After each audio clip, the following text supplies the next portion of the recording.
Well, good morning, everybody. So, this is day 2 of the post-Afghan Taliban debacle. Let's just call it what it is in Afghanistan. And I just wanted to do this real quick. I think this is a very complicated moment for a lot of people. And I find it to be an interesting allegory on life that let's just get down to the point. And I think we all, well, not all of us certainly, but a lot of us need to just kind of come to grips with this. Go through the 5 stages of grief with regards to Afghanistan, or is it death? 5 stages of death. Anyway, so look, to me, this is a really sad example of how American politics works, and it's the intersection of government and the real world that's really causing this problem. We live in a society which is essentially run, at least legally, to some degree, by the political elite. And the political elite is a combination of government, business, entertainment, and I guess a general connection with the common mind. Enough people, that agree with them or take this seriously. And a lot of these people have, I would say, a complex based upon the fact that they may have risen to positions of power, and also that they're worried about losing their power, losing their authority. And let's just, consider this too some real concern for the people in Afghanistan who are threatened by this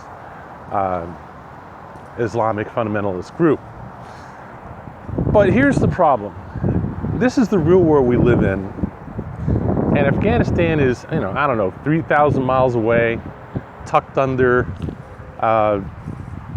Russia, between Russia and Turkey, in the mountains, in basically the middle of nowhere.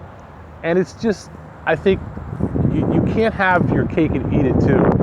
We can't be the world's policemen, the world's authorities, and still have self-sustaining, regulating organizations that are effective in such, like Russia, like Turkey, like Israel, like Europe, like even Canada, even Mexico. We have much the same problems here in the United States that they have in Afghanistan, but we have a lot more success in dealing with these problems. And the problem, I think, is that people just have not accepted that. They don't want to accept that. In positions of power, they don't know how to deal with the lack of effectiveness that they actually have in this situation. Where you look at someone like Putin, who's basically, oh yes, we've maintained channels with the Taliban. We're not going to suffer these problems the United States is having. There won't be an upheaval. Our troops won't be leaving. Our embassy people won't be running to the airport to catch the last plane. We're not going to have that Saigon moment. Well, first of all, that's yet to be proven. I think if there's one group of people that you can't trust in a negotiation like this, it's the Taliban. And Vladimir Putin, of all people, it's almost like he forgot. Oh yeah, we had a war against the Afghanis also. And it's the same group that we're talking about that defeated us and ran us out of the country. But people live and learn, and everybody has a limit to their effectiveness in life. And sometimes you just learn that limit the hard way. So to me, this all comes back to one thing, and we have to remember that we all have a similar situation in our lives at some point in time, where there's a moment where we learn the difference between what we want and what we can have. It's that simple.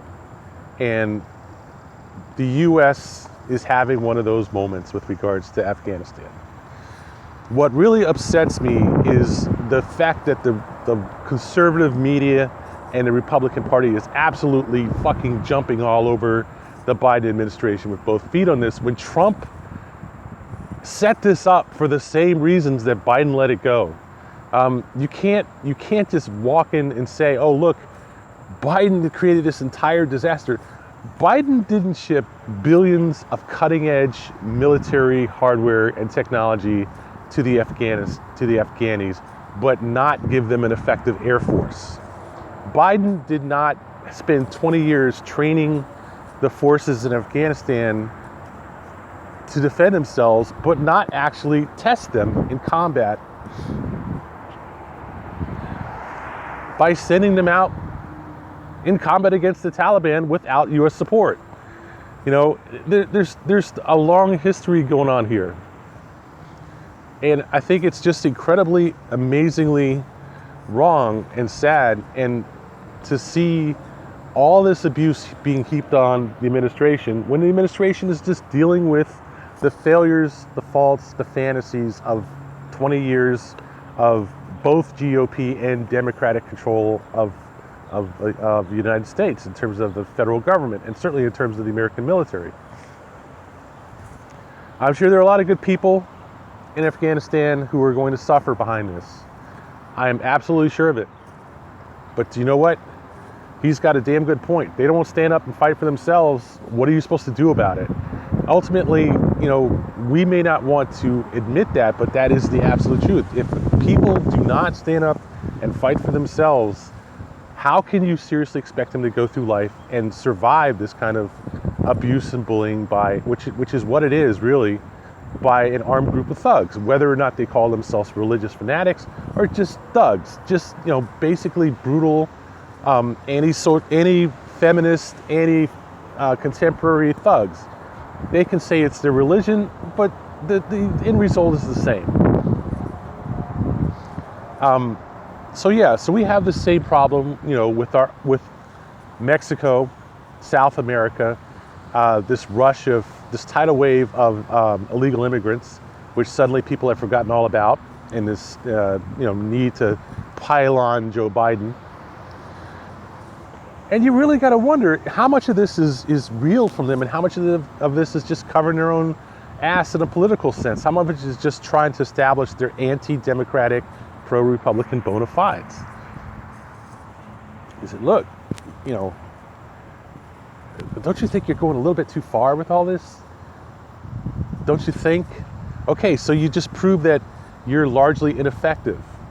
Okay, we got it. Maybe what you're worried about right now is covering your own job, your own career going forward, not really the Afghani people. The less that they talk about how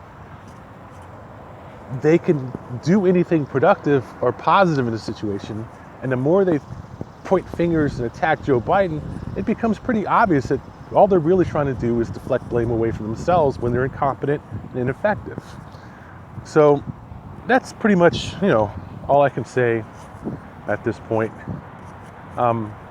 Let's try to keep a level head, a clear perspective. Yeah, it's going to suck for a lot of the Afghanis, but you know what they say? That's got to happen until people get off their ass and start taking care of their own problems. I think that's a universal law. You know, life sucks for you until you do something effective to improve it. And the Afghanis are now going to realize that truth. I wish them the best. Just like I wish people in the Bronx, in New York City or whatever, that deal with crime all day long, every day, you know, dealing with de Blasio, dealing with Cuomo, dealing with the situation at the border in Texas, dealing with drug gangs, you know, it's not easy. I do not at all say that it's easy, but if you don't do it, that's what happens.